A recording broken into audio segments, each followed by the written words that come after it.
अरे तुझी ये संगत तुझे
विश्वोत्पत्त्यादि हेतवे तापत्रय विनाशाय श्रीकृष्णाय वयं नमः। यं प्रव्रजन्तमनुपेतमपेत कृत्यं द्वैपायनो विरह कातर आजुहाव पुत्रेति तन्मयतयातर ओभिनेदो तं सर्वभूतहृदयं मुनिमानतोऽस्मि। ओम जयंती मंगला काली भद्रकाली कपालिनी दुर्गा शिवा क्षमा धात्री स्वाहा स्वधा नमस्तुते। विठ्ठल विठ्ठल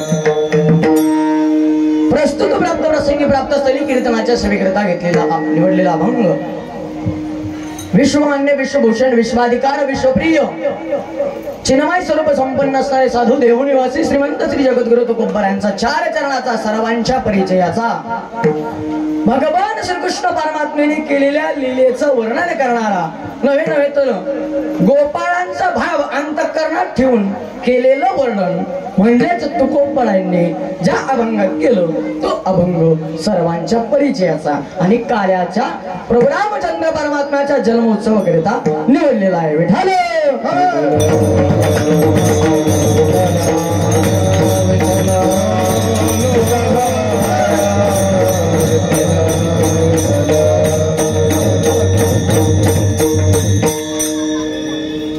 प्रस्तुत अभंग जगद्गुरु तुकोबरायांचा आहे। अभंगामध्ये जगद्गुरु तुकोबराय त्या ठिकाणी वर्णन करतात। तुकोबराय म्हणतात तुझी संगती झाली आमची निश्चिंती नाही देखिले ते मिळे भोग सुखाची सोय। हे कृष्ण कन्हैया तुझ्या संगतीमध्ये आल्याच्या नंतरचा जो परिणाम आहे देवा हे कन्हैया तुझ्या संगतीमध्ये आम्ही सर्व जीवरूपी गोपाळ आलो आणि जीवरूपी गोपाळ तुझ्या संगतीत आल्याचा परिणाम असा झाला कसा झाला तर तुझी संगती झाली आमुची निश्चिंती। आपण म्हणतो तुकोबराय म्हणतात आता निश्चिंतीने पावलो विसावा आणि कुंडलिया धावा तृष्णेची। ज्या पद्धतीने तुकोबरायांची मस्त झाली तशी परमात्मा रूपी भगवान श्रीकृष्ण परमात्म्याच्या शेजारी आपण जीवरूपी गोपाळ त्याच्या संगतीत गेलो म्हणजेच परमात्मा रूपी श्रीकृष्णाच्या आपण जीवरूपी त्याच्या संगतीमध्ये गोपाळ गेलो की आपल्याही जीवनाची निश्चिंती होते असं तुकोबराय वर्णन करतात। नुसतं वर्णन करतात असं नाही तर साक्षात तुकोबराय गोपाळांचं मनोगत यातून वर्णन करतात। विठ्ठला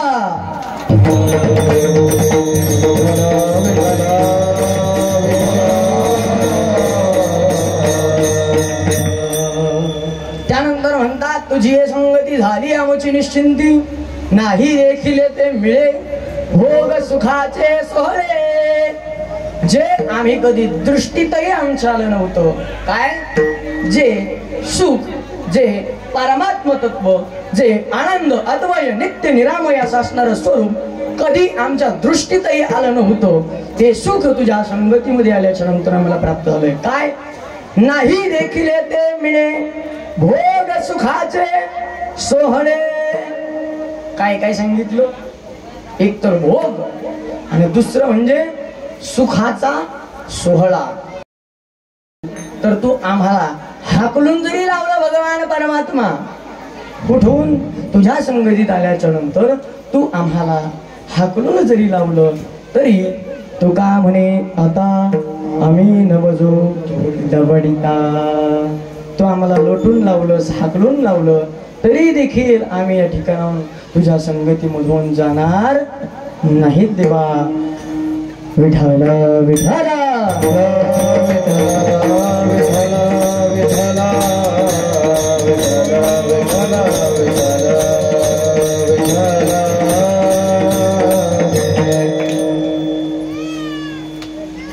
अभंगावरती चिंतन करण्यापूर्वी थोडासा परिहार द्यायचा म्हणजे असा,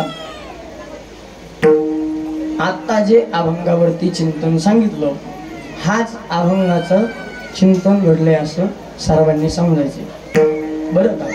मी तुम्हाला अगदी सोप्या सरळ सुटसुटीत असणाऱ्या तुमच्या माझ्या भाषेत सांगायचा प्रयत्न केला आणि हेच चिंतन आहे, हेच आपल्या अभंगाचा भावार्थ आहे असं आपण समजू आणि पुढं आपल्या शिवेकडे बोलूया.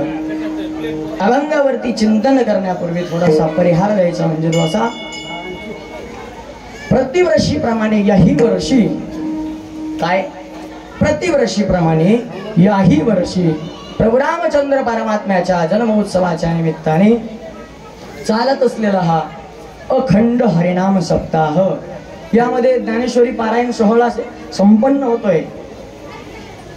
यामध्ये हरिपाठ असणारा ज्ञानोबऱ्यांचा हरिपाठ संपन्न होतोय. भगवान श्रीकृष्ण परमात्म्याची लीला संकीर्तन असणारी नाम संकीर्तन गुण संकीर्तन अशी श्रीमद भागवत महापुराण कथा ज्ञान यज्ञ सोहळा या ठिकाणी संपन्न झालेला आहे. आणि आपल्या सप्ताहाचं वर्ष दुसरं आहे. या दुसऱ्या वर्षाच्या काल्यामध्ये तुम्ही माझ्यासारख्या माझी योग्यता पात्रता परंतु जे गुरुवर्यांकडे श्रवण झालेलं आहे, जी सद्गुरु कृपा करतील त्या प्रभू रामाचं वर्णन करण्याचं त्या ठिकाणी आपण पाहू झालं.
मग असं 14 माणसाचं कुटुंब ज्यांनी संस्कारित केलं, ज्यांना जिवंत समाधी घेण्याची आस अपेक्षा होती, असे असणारे या मंदिराचे संकल्पक, ही भूमी ज्यांनी प्रभू रामचंद्र परमात्म्याच्या मंदिरासाठी दान केली, नव्हे नव्हे तर भगवंताच्या चरणी अर्पण केली, त्यांचे असणारे सुपुत्र ज्यांची आज पंगत आहे, असे असणारे तुकारामजी फुके, त्यानंतर विठ्ठलराव फुके आणि माऊली महाराज फुके, त्यांचं 14 माणसाचं असणारं खूप सुंदर परिवार आहे. आता सर्वांचा नामोल्लेख करत बसणं मला तरी म्हणजे काय, आता टाइम 1 वाजला बरं. चला, या ठिकाणी अंतःकरणातून 14च माणसाचं कुटुंब आहे. किती माणसाचं आहे? 14. हा, कोण कोण आहेत? राजाई गुणाई दोघी सासू सुना, दामा नामा जना बापली एक, लाडाई कुडाई येसाई साखराई अबुबाई बहिणी, अशा असणाऱ्या नारा विठा गोंदा महादा हे 4 पुत्र, असं 14 माणसाचं कुटुंब म्हणजे माझ्या संत शिरोमणी नामदेवरायाचं कुटुंब. आणि त्याच नामदेवरायाच्या कुटुंबाप्रमाणे या फुके परिवाराचं कुटुंब 14 माणसांचं आहे. आणि आत्मारामजी फुके भाऊजी यांनी या कुटुंबावरती चांगले संस्कार केले आणि म्हणून आजही त्यांच्याकडून काल्याची पंगत या ठिकाणी प्राप्त होते सर्व गावाला. तुम्हीही सर्व गावकरी, त्यामध्ये भाऊ असतील आपले श्रीमंत भाऊ, भाऊंना दमच निघला नाही. काय त्यांनी पाहिलं, रात्री महाराजांना पाणी पिण्यासाठी थोडी अडचण निर्माण झालेली, गाडीमध्ये जार भरून आणले त्यांनी. हा म्हणले, महाराज हा तुमचा जार आणि आता हा तुम्हाला कसा, म्हणजे रात्रीची पाण्याची त्या ठिकाणी अडचण निर्माण झाली. तर जसं भाऊ या मंदिरासाठी उभारण्यापर्यंत कलेशाचं काम करण्यापर्यंत तसेच सर्व गावकरी मंडळी रामकृष्णारी बसा बाबा या ठिकाणी गिरीबाबा उपस्थित झालेले आहेत। आता जरांगे पाटलांना विनंती आहे आपण आपला सत्कार स्वीकारू शकता। विठाल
निश्चिंती नाही देखिले ते मिळे भोग सुखाचे सोहळे। 12च्या अगोदर काय करायला पाहिजे होतं? भगवान प्रभू रामचंद्र परमात्म्यांच्या जन्माचं वर्णन व्हायला पाहिजे होतं, परंतु आपलं त्या टायमाला नमनही झालं नव्हतं। चला तरी देखील नियम न मोडता प्रभू रामचंद्र परमात्म्याचा जन्म कसा झाला याच्यावरती थोडस चिंतन करू। विठाला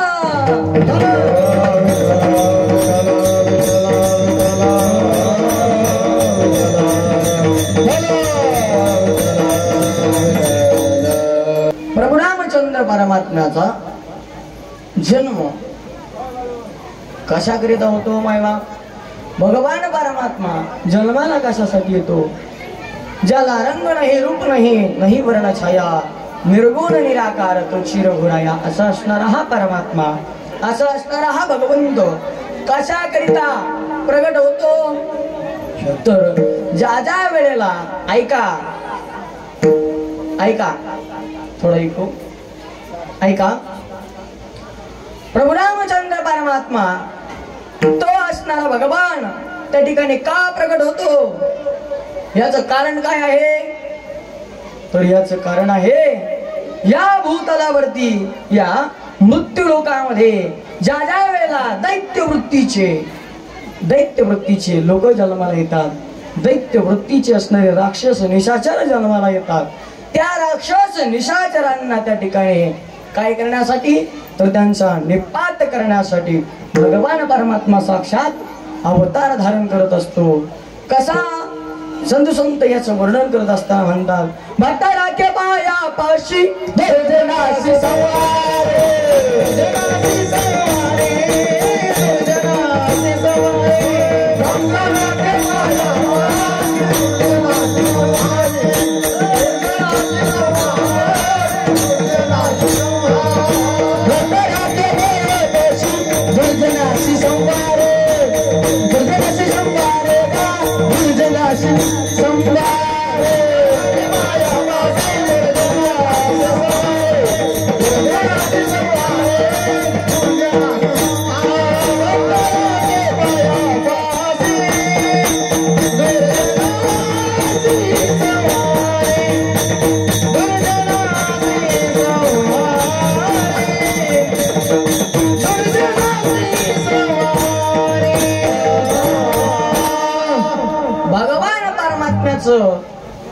साधू संतांनी वर्णन केलं काय?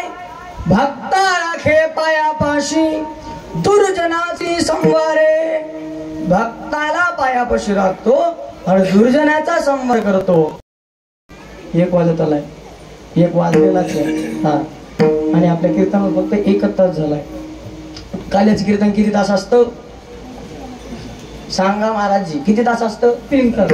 हा बरोबर, मग आणखी आपले 2 तास शिल्लक आहेत, कोणीच उठायचं नाही आणि स्वयंपाक होईपर्यंत आपलं कीर्तन चालणार आहे, यात कुठल्याही प्रकारचा संदेह नाहीये। विठाला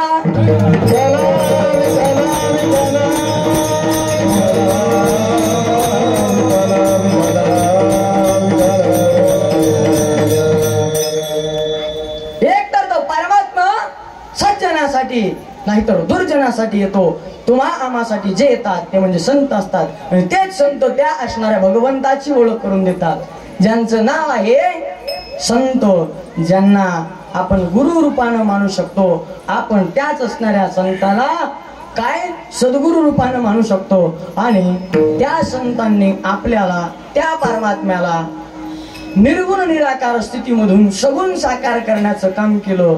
कसं केलं? आणि याला रूपा बरे करून खोले हरिला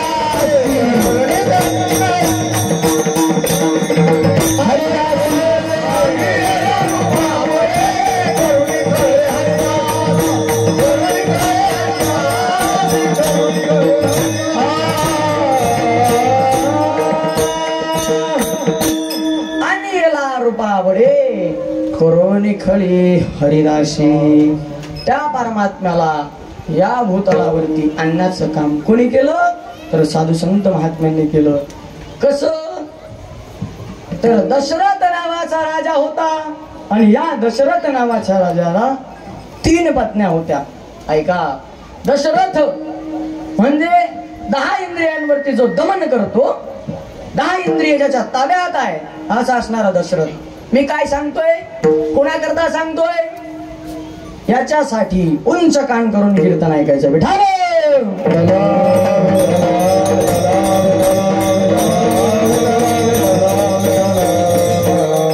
ज्यानं 10 इंद्रियावरती विजय मिळवला, वर्चस्व ज्याचा 10 इंद्रियावरती आहे तो असणारा दशरथ. ज्याला 3 पत्न्या, कोणकोणत्या? कौसल्या, सुमित्रा आणि कैकेयी. हा, आता झालं का बरोबर? हा, तुम्हाला जर माझ्या जागेवर उभा केलं किंवा कथेला बसवलं तर मस्त कथा सांगू शकता तुम्ही. हा, एवढं तुमच्या पाठांतरे बाबा कुठं चुकला, बुवानं काय सांगितलं, बुवानं किती पारमार्थ सांगितलं हे ध्यानात राहत नाही. मग बुवानं किती हसवलं हे ध्यानात राहतं आपल्या. उठाला विठाला.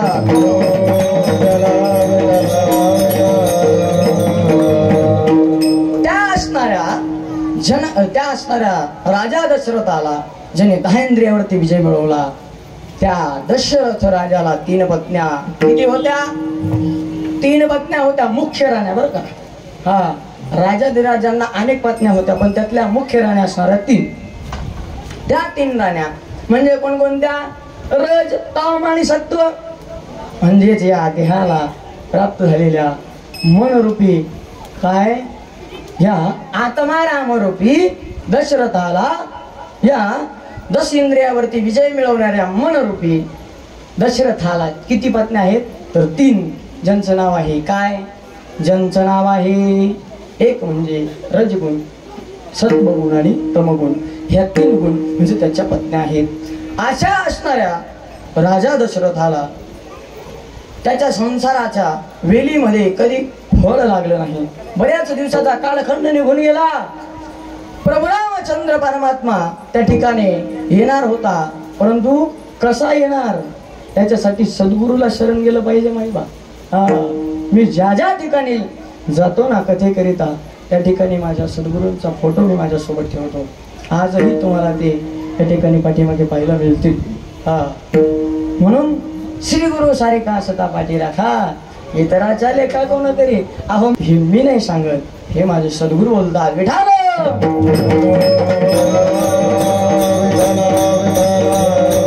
अशा असणाऱ्या श्री गुरु सद्गुरूंची संगती त्यांना प्राप्त झाली. कोणाला? दशरथ राजाला. कुलगुरु वशिष्ठ, त्यांच्या कुलाचे गुरु होते वशिष्ठ. असे वशिष्ठजी ज्यावेळेला सांगू लागले, राजा तू काय कर. राजेसाहेब त्यांच्याकडे गेले. प्रत्येक जीवानं सद्गुरूला शरण जावा. सद्गुरूला शरण गेल्याच्या नंतर म्हणू लागली त्या ठिकाणी, प्रजा माझ्या तोंडाकडे पाहिल्याच्या नंतर म्हणते, तुम्ही पिकून गळायला लागलात, तुमचे केस पांढरे झाले, तरी देखील तुम्हाला आणखी असणारे आमचा भविष्यातील राजा राजकुमार कुठे आहे असं तोंडानं म्हणत नाही, परंतु त्यांनी माझ्या दृष्टीत पाहिलं ना आणि मी त्यांच्याकडे पाहिलं ना, असा असणारा भाव त्यांच्याकडून निघतो आणि तो माझा त्यांचा जो भाव आहे तो माझ्यापर्यंत पोहोचतो. असं दशरथजी त्या ठिकाणी कुलगुरु वशिष्ठांच्या समोर समस्या मांडतात. कुलगुरू वशिष्ठांना समस्या सांगितली की झालं असं, गुरुवर्यांची जर कृपा झाली ना, सद्गुरूंची जर कृपा झाली तर इमारत असणारी फळा येत असते. आणि अशी इमारत फळा येण्यासाठी सद्गुरूंनीच सांगितलं म्हणे जा 3 असणारे श्वापदमार. बरोबर ना? 3 श्वापदमार म्हणजे कुठल्याही पशुची हत्या कर, त्यानं तुझ्या असणाऱ्या पुण्याचा थोडासा क्षय होईल. आणि मग आणि गुरुवर्यांची आज्ञा म्हणून राजा अरण्यामध्ये एका सरोवराच्या काठावरती असणाऱ्या वृक्षावरती बसला. धनुष्याला बाण लावून सुसज्ज आहे. एक असणारी झारी बुडून डुकडुक डुकडुक डुकडुक करण्याचा आवाज त्या ठिकाणी आला. आणि झारी बुडून डुकडुक करण्याचा आवाज आल्याबरोबर दशरथ राजा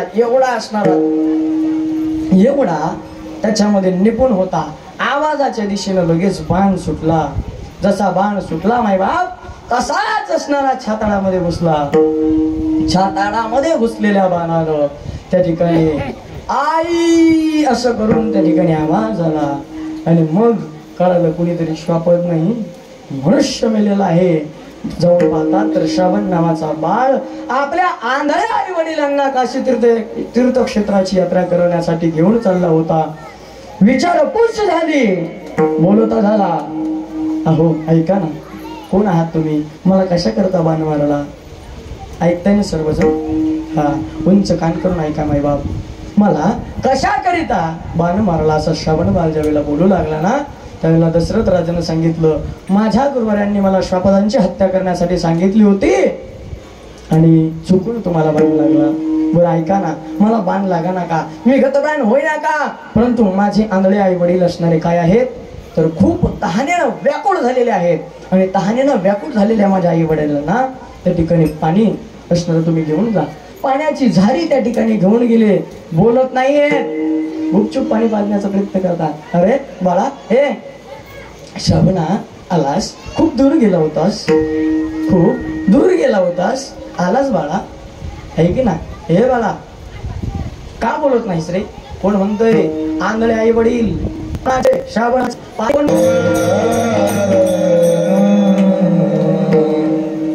प्रसाद घेण्यासाठी जर तुम्ही उशीर केला ना माय बाप, हातावर पडल्यावर मग तुम्ही, नाही तर उठताना जाताना बघण्याकडं, जाताना बुंदीच्या बाजेकडं प्रसाद हातावरती प्राप्त झाल्याच्या नंतर काय सांगतोय हे नीट ऐका, कशा करता सांगतोय हेही नीट ऐका. आणि कोण कथेमध्ये प्रसंग असतो, कोण सांगतो, कोणाला सांगतो आणि कोणत्या ठिकाणी सांगतो, तर कथा लक्षात राहते, ती अंतःकरणापर्यंत पोहोचते माय बाप. नाहीतर मग कहा गए तो पता नहीं, केला येतो कुछ भी नहीं ना विठाला.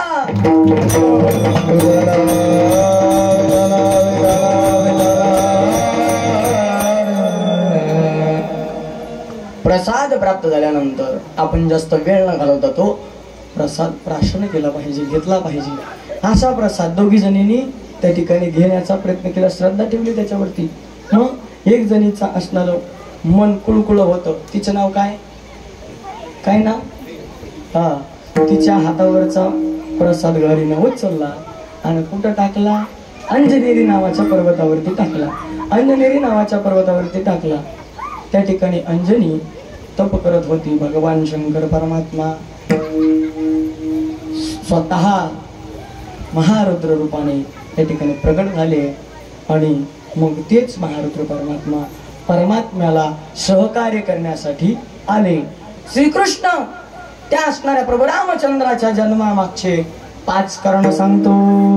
5 कारण त्याला 5 कारण आहे. हो, एकदा नारद महर्षीला काम जिंकल्याचा अभिमान झाला. नारद महर्षीला काम जिंकल्याचा अभिमान झाला. शीलनिधी नावाचा राजा, त्या शीलनिधी राजाला सुंदर असणारी स्वरूपवानी कन्या, जिचं नाव होतं विश्वमोहिनी. त्या विश्वमोहिनीचा विवाह करत असताना, तिचा विवाह करण्याच्या अगोदर ह्या महाराजांना हात दाखवला. कोण्या महाराजांना? कीर्तनकार महाराजांना नाही, साधूला. कोण साधू? कोण साधू? महर्षी नारदांना हात दाखवला. नारदांना अभिमान झालता तापाचा. पठ्ठ्यानं काम जिंकला, पठ्ठ्यानं काम जिंकला, पठ्ठ्यानं काम जिंकला असं म्हणत शंकर परमात्म्याकडे गेले, ब्रह्माला सांगितलं, ब्रह्मजींना सांगितलं, विष्णू परमात्म्यालाही सांगितलं. आणि मग ही तहसील निधी राजाच्या कन्येच्या विवाहासाठी ते म्हणले, भविष्य सांगा आमच्या कन्येचं. हातात हात घेतला, हातात हात घेतला, हातच पाहत राहिले. काय साधू होते साधू, हातात हात घेतला, हातच पाहत राहिले. आणि मनात विचार करू लागले, अरे कालच्या पेपरला उगाच बातमी दिली, पठ्ठ्यानं काम जिंकला, आपणच लग्न केलं असतं याच्याशी, असं त्या ठिकाणी सांगू लाग. मनात विचार आला. उलट असणारं भविष्य सांगितलं, निघून गेले. भगवंताला हरी रूप मागितलं. काय हरी? कीर्तनाला उभं राहिल्यानंतर माणसानं काय म्हणलं पाहिजे?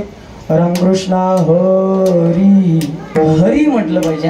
आपण म्हणतो रामकृष्ण हारी, अरे हारी म्हणजे माकड रे. हरी रूप, माकडाचं रूप मागितलं. माकड झाले, गेले स्वयंवरामध्ये. त्या विश्वमोहिनीने पूर्णीची पूर्णी लाईन सोडून दिली. का लाईन सोडली? माया होती माया. ज्या ठिकाणी साधू असतात ना माय बाप, त्या ठिकाणी मायेचं काहीच किंचितही चलत नाही.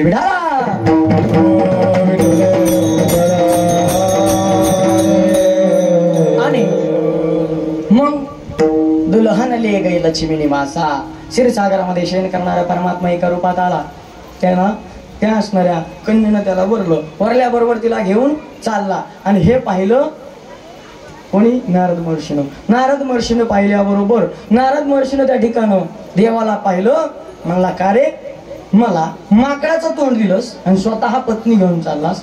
जीची प्राप्ती करण्यासाठी मी एवढा तळमळ करत होतो, परंतु ऐक, तुझी पत्नी चोरीला जाईल असा माझा तुला शाप आहे. आणि ती पत्नी चोरीला गेली. कोणती?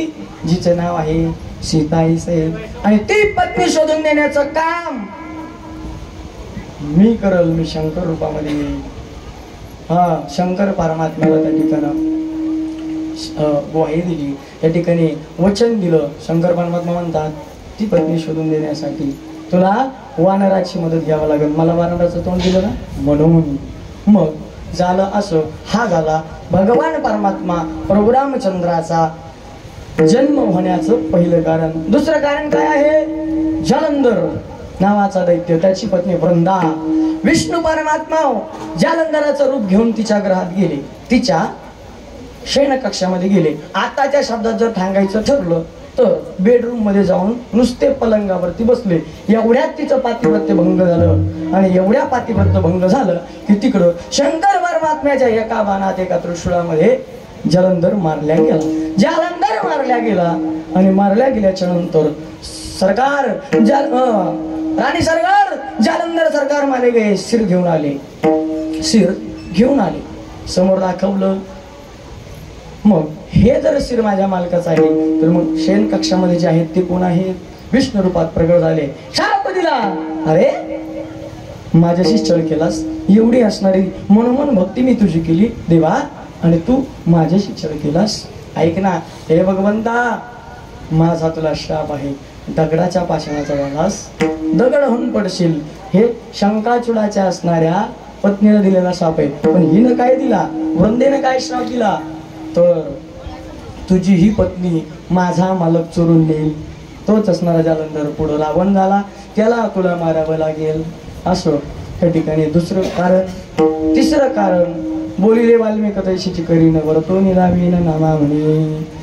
त्यानंतर कालकेतू नावाचा एक असणारा राजा साधू संत महात्म्यांना त्या ठिकाणी भोजन देत होता, ब्राह्मणाला भोजन देत होता. आकाशाची वाणी झाली, हरणाचं मांस यामध्ये मिसळलेलं आहे. हे असणारं चौथं कारण. आणि त्या महात्म्यांनी यांना श्राप दिला, राक्षस व्हाल. आणि ते राक्षस मारण्यासाठी किंवा देवाला जन्म घ्यावा लागेल. हे झालं चौथं कारण. आणि पाचवं कारण असं सांगतात, काय तर सनत सनातन सदानंद सनत कुमार, आपण कथेमध्ये हा भाग श्रवण केला.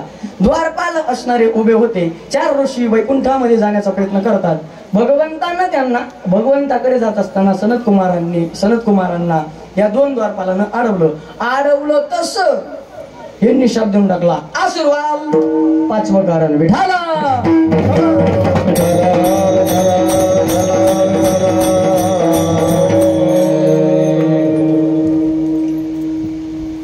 आणि अशा असणाऱ्या प्रसादाने काय झालं तर प्रभू रामचंद्र परमात्म्याचा कोणत्या दिवशी जन्म झाला तर त्या ठिकाणी त्याचा जन्म झाला तो असणारा दिवस होता, म्हणजेच आजचा दिवस होता. अभंगातून तुम्ही वर्णन करून सांगू शकता.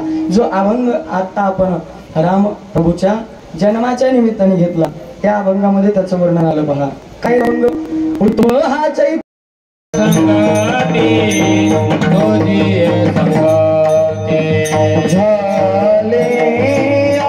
आमोतेने सीते झाले आमोतेने सीते नाही देते नाही देते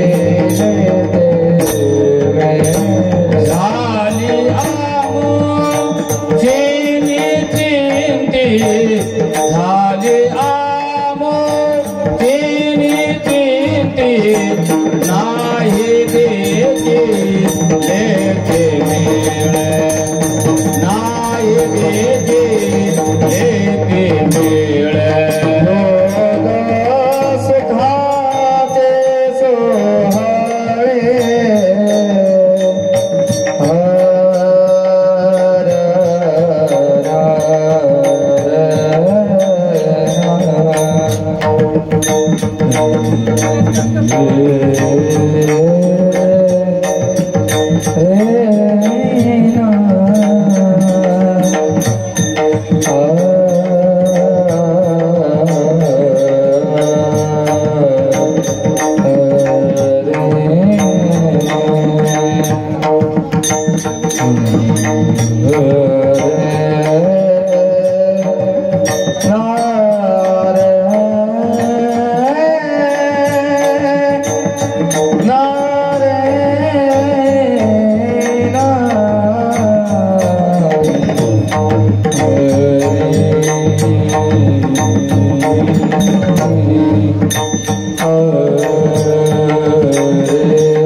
विडंबनामय झाल्यानंतर काय असतं तर चरित्र ते उच्चारावे केले देवे गोकुळी.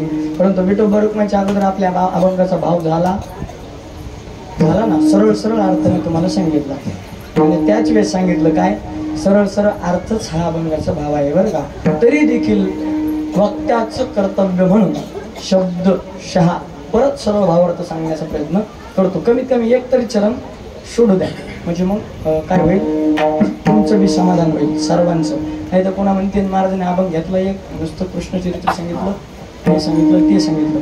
सर्वांचा भ्रम दूर करण्यासाठी एक चरण सोडू आपण. हा त्या ठिकाणी संगती काय संगती विसंगती कुसंगती.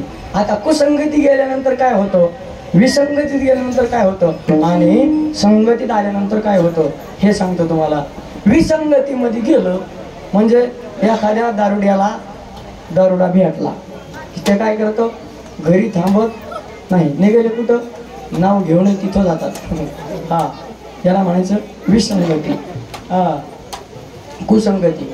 विसंगती म्हणजे काय ढवळ्यापाशी पावळ्या बांधला वाण नाही पण गुण लागला. आपण बैलाला म्हणतो का नाही काय ढवळ्यापाशी पावळ्या बांधला वाण नाही पण गुण लागला. वाण नाही पण गुण लागल्याशिवाय राहत नाही याला म्हणायचं विसंगती.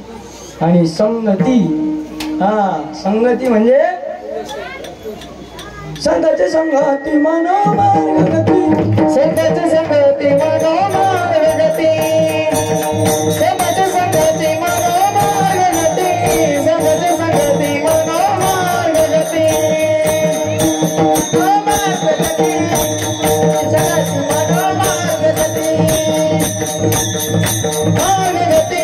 संगती संगती मनोमानती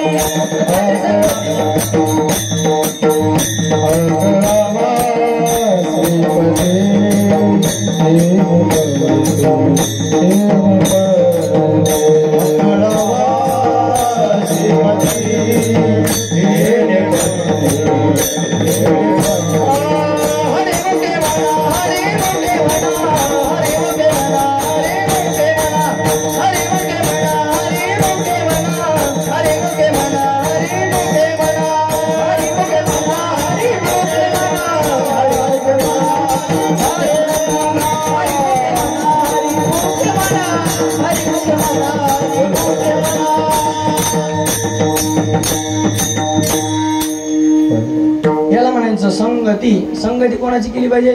संगत संत नेकी करले कुछ जन्म का सार्थक करले. संताची संगती म्हणून मार्गगती, मनाच्या मार्गाची गती संताच्या संगतीत जर गेली तर काय होतं? तर आकळावा श्रीपती येणे पंथे. त्या पंथाने साधू संताच्या संगतीच्या पंथाने काय करा? तर श्रीपती म्हणजे परमात्मा तत्वाला आकळा. आकळा म्हणजे आपल्याकडं त्याची गुरुत्वाकर्षण शक्ती आपल्याकडं आकर्षित करून घ्या. हे याचा भाव आहे. असंच असणार पहिल्या चरणाचं वर्णन आहे. असू द्या बरोबर. तुझी संग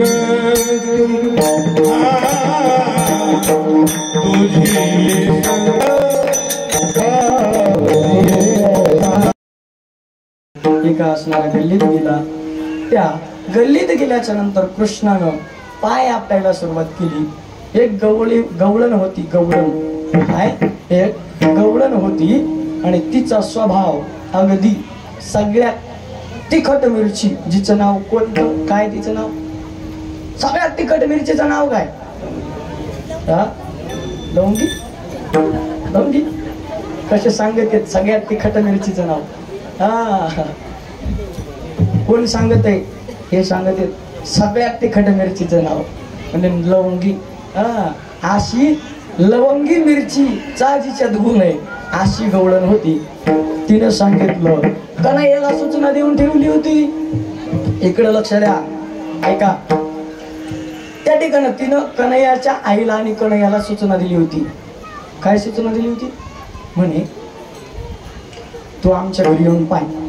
मग बघ काय करते. एक जणीने अशी सूचना दिली काय? तू ये, तुझं थोबाडच फोडते. थोबाड फोडते. आणि या कन्हैयानं काय केलं? गाईच्या जागेवरती गाढव नेऊन बांधले. जसे गाढवाची धार काढण्यासाठी गेली तसं फटाफट फटाफट असणाऱ्या लाता पडू लागल्या. गाढव काय करतं? चावत नाही. घोडं चावत, गाढव लातानीच मारत. मग असं गाढव घेऊन त्या ठिकाणी बांधले. धार काढत असताना काय झालं? तर लातानं तिचं तोंड फुटलं. भगवंताला तोंड फोडीन म्हणणारणीचं तोंड फुटलं. अशी छुम छाना पायामध्ये कन्हैयानं पैंजण बांधले. कळतंय मला, पण तिकूनच आदेश आलाय थोडस लांबवा म्हणून. तिकून आदेश आलाय. मी काही नाही म्हणत, माझं काही म्हणणं नाही. छुम छाना कन्हैयानं चॅलेंज दिलेल्या गवळणीच्या दारासमोर गेला. तिनं काय केलं? आत 2-4 म्हाताऱ्या कोंडून ठेवल्या. कुणी? चॅलेंज दिलेल्या गवळणीनं आतमध्ये 2-4 म्हाताऱ्या कोंडून ठेवल्या. बाहेरून कुलूप, आतून कुलूप. दारात काठी घेऊन बसली आणि कन्हैयाच्या त्या ठिकाणी प्रतीक्षा करू लागली. हा असणारा कसा आहे? हात आतही आहे बाहेरही आहे. हरी हात हरी बाहेर हरी, हरी घर कुंडी येले. असा असणारा हा परमात्मा आहे. आत पण आहे बाहेर पण आहे. म्हणून आत काही ठेवल्या आणि बाहेर एकटी कुलूप लावून बसली काठी हातात घेऊन. कन्हैया आला आणि नाचू लागला. कसा? आता वर्णन केलं तसा. आणि चांगले चांगले काय? चांगले चांगले घुंगराच्या नाद कानावरती पडला. 20-20 एकरची 20 गुंठे राहत नाही. काय? 20-20 एकरवाल्याची घुंगराच्या नादानं 20 गुंठे राहत नाही. काय आलं तुमच्या लक्षात? मला काय सांगायचं ते. मग तसा हिला नाद लागला. कशाचा? घुंगराचा. काय म्हणते, कन्हैया किती सुंदर वाजवतोस रे, किती सुंदर नाचतोस, हे कन्हैया आणखी एकदा नाचून दाखव. ते म्हणला इथं रोडवर, रोडवर नाचत असेल काय म्हणला, तुला लई नाच बघायचं ना माझं नाचणं, घेणं म्हणलं घरात. मला घेतलं ना महाराज घरात. आतल्या म्हणल्या माय ज्याचा कटाळ त्यालाच घरात आणलं मी ना. आतापर्यंत मलाच दापात घेत होती, आत आला तर सांग, आत आला तर आवाज दे. बाहेर बसली होती त्याला घेऊन आली, आणली ना का म्हणे पाजींच्या हात्याला, आपल्याला काय करायचं त्याच्याबरोबर आम्हाला भेटन. हा कन्हैयाला आणलं.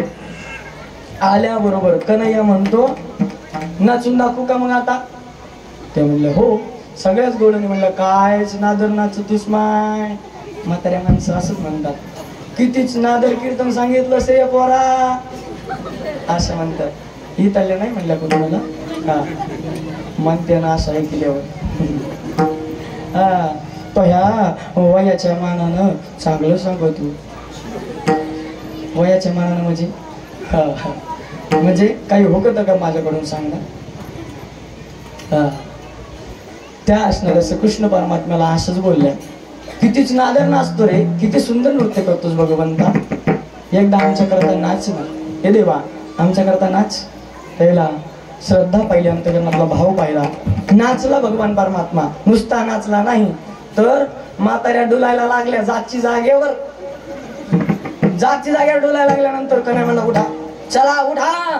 तुम्हाला म्हणता कन्हैया त्या म्हाताऱ्यांना म्हणला चला उठा, चला नाचा माझ्या बरोबर. त्यामुळे आम्हाला नाचता येत नाही, मी शिकवतो, मी शिकवतो. कन्हैया म्हणला मी जिकडं तोंड फिरेन तिकडं फिरायचं. काय नाचला नाचला नाचला, दराजा उघडाच. आणि ह्या काय करत होत्या त्याच्यासारखं नाचायला बघायच्या. कन्हैयाने इकडं तोंड फिरलं. गोपाळ घरात बसली, दही दूध तूप लोणी खाल्लं, नाचल्या नाचल्या नाचल्या. पुन्हा असणार इकडं फिरलं, काय तोंड. आणि गोपाळ जे होते ते पाठीमागून काढून दिले. त्यांनी विचारलं कन्हैया असं काय केलं रे. काही नाही म्हणला, नाचता नाचता मला झटका येतोय. झटका येतो बापरे म्हणला, अवघडची पोराचं. जाऊ दे म्हणला, किती सुंदर नाचलास रे. मग मी काय करते आता, तुला खायला आणते. खायला काय खायला दिलं, ताकाची वाटी पाहण्यासारखी गेली म्हातारी आतमध्ये. ताकाची वाटी पाहण्यासाठी म्हातारी आत गेली. तर त्या ठिकाणी काय होतं, काय होतं, म्हणती नंदाची पोरे, म्हणती नंदाची पोरे, म्हणती नंदाची पोरे, म्हणती नंदाची पोरे, पोरे, म्हणती नंदाची पोरे, म्हणती नंदाची पोरे. आधी पोरी गेली खरी, नंदाची पोरे, आधी पोरी गेली खरी.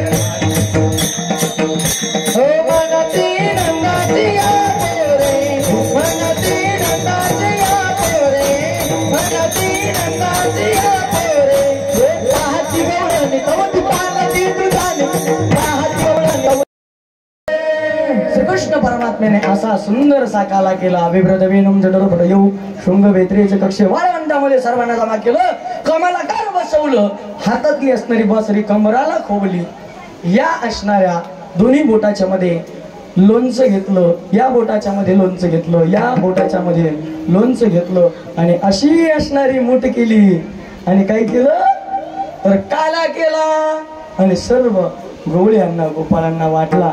हा काला पाहण्यासाठी, हा काला पाहण्यासाठी त्या ठिकाणी कोण आलं तर काला इच्छिताती स्वर्गीचे अमर इच्छिताती देवा मृत्यू लोकी भावा जन्माम्हा. सर्वांनी काय, सर्वांनी आपल्या हातामध्ये रुमाल असेल, दस्ती असेल, टॉवेल असेल, चौकदार असले तर त्यांच्याकडे राजदंड असतो.